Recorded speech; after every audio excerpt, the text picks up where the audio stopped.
आज हम पढ़ेंगे moment generating function of normal distribution about origin. Okay, moment generating function को हम लिखते हैं mxt से। ओके, और वो किसके इक्वल होता है? एक्सपेक्टेशन ऑफ एक्स किसके इक्वल होता था? वो हमारे पास expectation of E raise to power T X से। ठीक है, अब उसको अगर हम खोले एक्सपेक्टेशन को तो वो किसके इक्वल आएगी? एक्स की लिमिट्स माइनस इन्फिनिटी से infinity E raise to power T X, साथ में function of X normal variate. ठीक है, विद डिफरेंशिएशन डी एक्स। ठीक है, अब हम क्या करेंगे? सिंपल एफ एक्स की वैल्यू को पुट कर देंगे और हमें मालूम है कि एफ एक्स की वैल्यू नॉर्मल डिस्ट्रीब्यूशन में किसकी इक्वल होती है? इसके। ओके, सो हमने यहाँ पर पुट कर दी एफ एक्स की वैल्यू। और फर्दर हम जानते हैं कि मोस्टली नॉर्मल डिस्ट्रीब्यूशन में जो भी कैलकुलेशंस होती हैं बेसिकली हम एक्स को जेड की टर्म्स में कन्वर्ट कर करते हैं।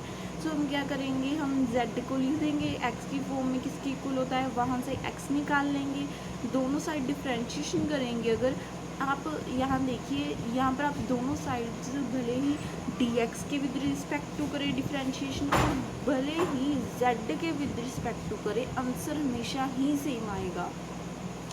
आंसर हमेशा ही ये आएगा, भले ही आप दोनों साइड को एक्स के विद रिस्पेक्ट टू करें और जेड के विद रिस्पेक्ट टू करें। ओके, तो ये आ गया हमारे पास। अब हमने ये तो निकाल लिया, अब हम इनको पुट कर देंगे इसमें। कैसे? एक्स की जगह पर ये पुट कर देंगे एंड जो x minus mean divide by sigma है इसकी जगह पर जे जेड आ जाएगा।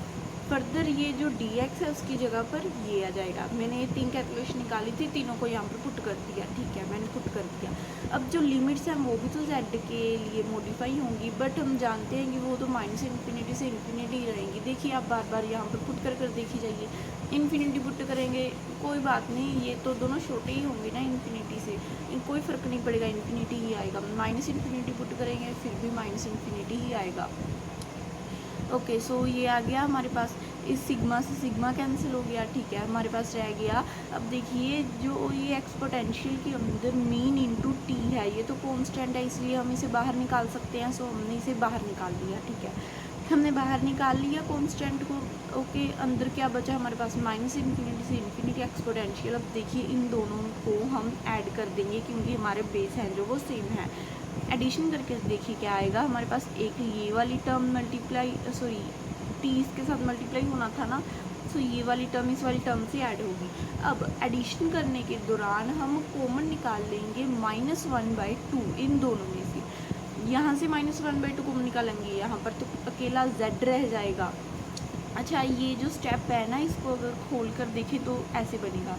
हमारे पास ये पड़ा था। ओके, हमने कॉमन निकालते समय -12 कॉमन निकाला, हमारे पास एक तरफ रह गया z², दूसरी तरफ रह गया 2 सिग्मा ZT। ओके, अब फर्दर देखिए हम क्या करेंगे।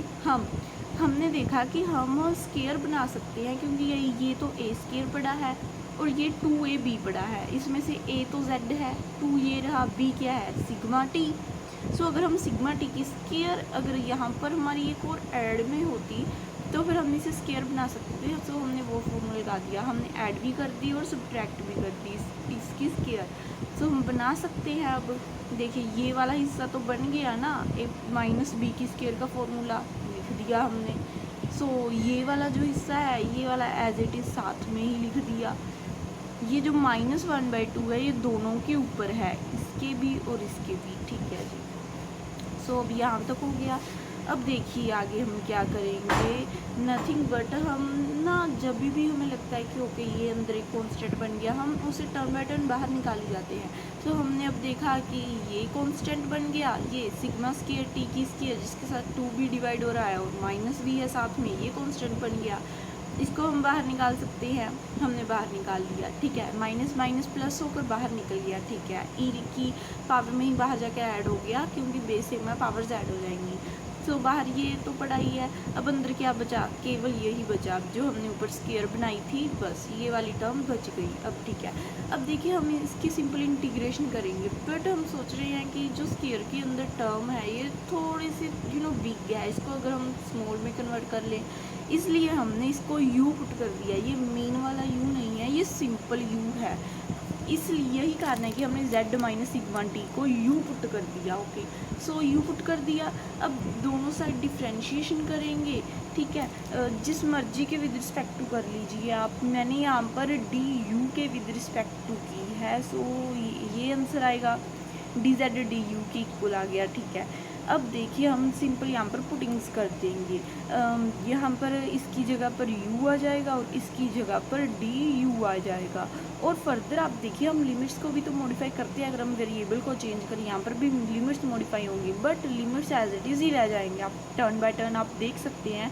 सपोज अगर z माइनस इन्फिनिटी है तो u भी तो माइनस इन्फिनिटी ही आएगा, अगर z को हम इन्फिनिटी पुट करें तो u भी तो इन्फिनिटी ही आएगा। अगर आप ये सोच रहे हैं कि साथ में माइनस सिग्मा t भी पड़ा है तो इसका इन्फिनिटी पर कोई भी प्रभाव नहीं पड़ता। Infinity is so much big रकम है वो, अगर इन्फिनिटी से ये इतना सा पार्ट माइनस करेंगे कोई फ़र्क नहीं पड़ेगा, इन्फिनिटी ही रहेगा, ठीक है ना।